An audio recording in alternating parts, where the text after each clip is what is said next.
Let's go to launch control. This is Skylab Launch Control. We're passing the 6-minute mark in the countdown now. Various personnel now reporting into the spacecraft test supervisor, Bill Schick, that they are ready and go for launch.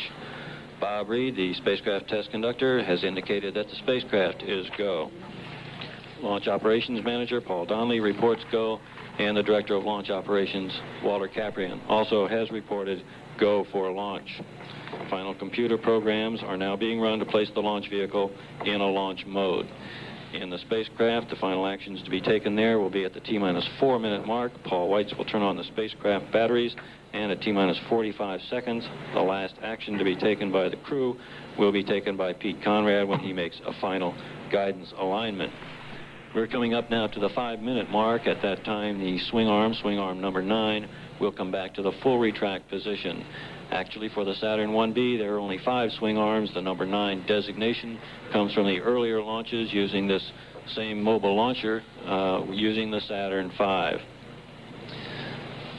The swing arm now coming back to the full retract position. It will remain in that full retract position now for the rest of the countdown.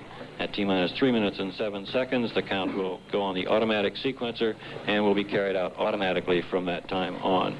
Now T-minus 4 minutes, 39 seconds and counting. This is Kennedy Launch Control. And if it looks like it's another routine launch, it is and it isn't. In a sense it is, because it's another Saturn IB, not that unusual a launch. In another sense, it's an extraordinary launch because NASA is up against the wall. Without Skylab, it lacks both the medical knowledge and the political arguments it needs to go ahead with its multi-billion-dollar space shuttle. If this rescue or salvage effort fails, NASA will have to delay the shuttle to get the $500 million extra it will cost to fly the backup Skylab, Skylab B, next year. It's kind of ironic, Frank, because Skylab started as a quiet little poor man's workshop, or poor man's space station, that almost got lost in the shadow of the multi-billion-dollar Apollo program. In many senses, it got the backup people, the secondary people. Its program management left something to be desired, and still leaves something to be desired, in my opinion, which is the reason we're in the trouble we're in now. Now NASA is up against the wall. This launch must succeed, or the whole space program stops cold in its tracks for the next year or two. Yes, it's important to have this work successfully, or the shuttle is in some jeopardy. Dr. Fletcher said so the other day. Chris Kraft has told her, we're looking at launch control now, and I can assure you this is a very nervous launch. In many ways, a lot more nervous than a lot of the Apollos to the moon that somehow seem to get so routine, although they really weren't. Well, of course, this mission has had its problems. Last time we were here, sitting at this desk, why we expected to come back the next day and see what is about to happen. Launch control, the launch sequence has started. We are now on the automatic sequencer, and the countdown will be run now by that automatic sequencer. A number of functions are carried out by the sequencer, and they must be carried out in the proper order, or they would be automatically shut down.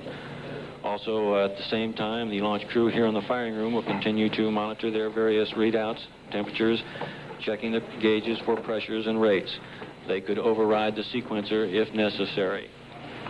At the T-minus 3 minute and 6 second mark, the automatic sequencer terminated the liquid oxygen and liquid hydrogen replenishing. These cryogenic fuels had been being replenished since fueling was actually completed early this morning.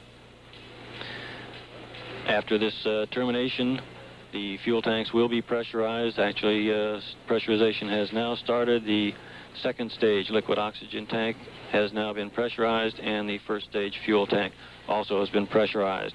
Now passing the 2-minute mark in the countdown, the vents closing, and the pressurizations taking place on the 2 stages of the Saturn IB. At the T-minus 1 minute, 15 second mark, Paul Weitz will trip 2 switches in the command module, placing the spacecraft batteries online.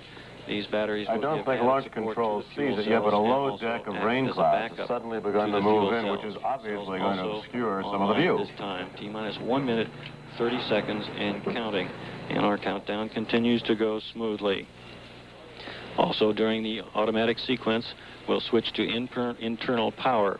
We've been carrying the power from a ground source up to this point to save on the flight batteries. At T-minus 50 seconds in the count, we'll switch to earn internal power and stay on internal power for the remainder of the count.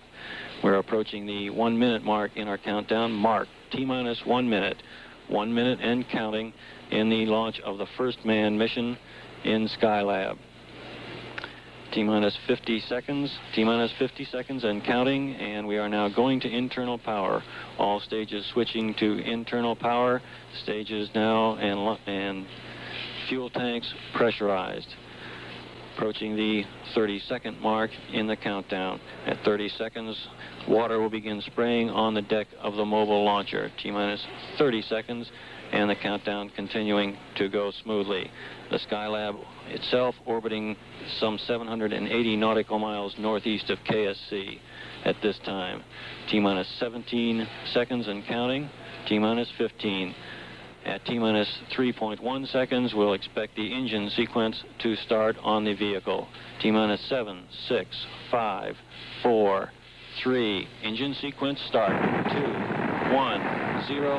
We have launch commit and we have liftoff. The clock is running and Skylab has cleared the tower. Tower, Houston, Skylab 2. We've fixed anything. We got a pitch and a roll program. Houston is now controlling. The thrust is going all engines. Boy, is that a smooth ride. 25 seconds, pitch and roll program started. Skylab now maneuvering to its proper flight path attitude. Mark 35 seconds, 1 nautical mile on altitude. Given a green by range safety. Mark 45 seconds, cabin pressure relieving, adjusting now from sea level to a space environment. Mark 50 seconds, 2 nautical miles in altitude. And roll is complete, Houston. Roger. Stand by for mode 1 Bravo.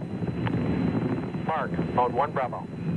Roger, propellant stop is RCS command. Roger. Mark 1 minute 8 seconds, roll program complete. Skylab Houston, your feet wet. Roger, feet wet. That call up from Capcom Dick Truly says Skylab now capable of water landing.